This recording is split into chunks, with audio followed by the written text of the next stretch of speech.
In the book of First Kings, we meet a man by the name of Elijah. You may have heard that story.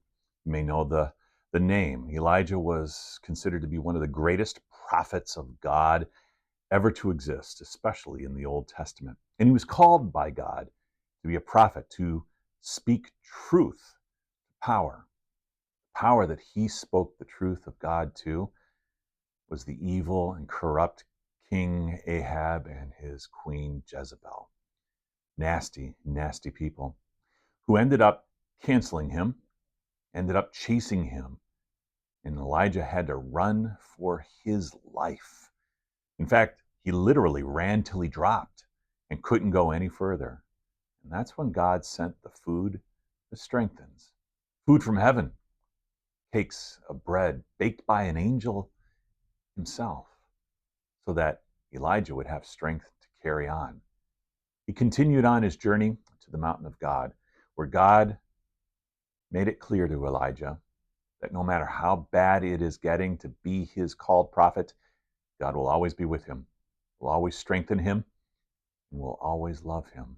So keep speaking the truth, Elijah, God tells him.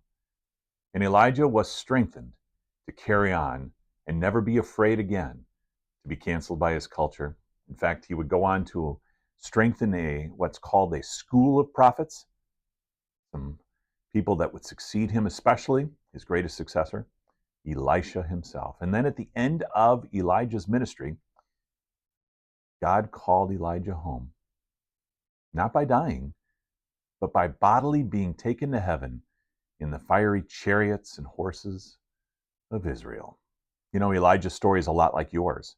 You are called by God as a follower of Jesus to speak truth to power. Now, you may not be speaking the truth to a president or a king, but you do share the gospel of Jesus Christ, the truth that there is sin in the world, but that God forgives sin through the shed blood of Jesus Christ on the cross. That may get you canceled by the culture.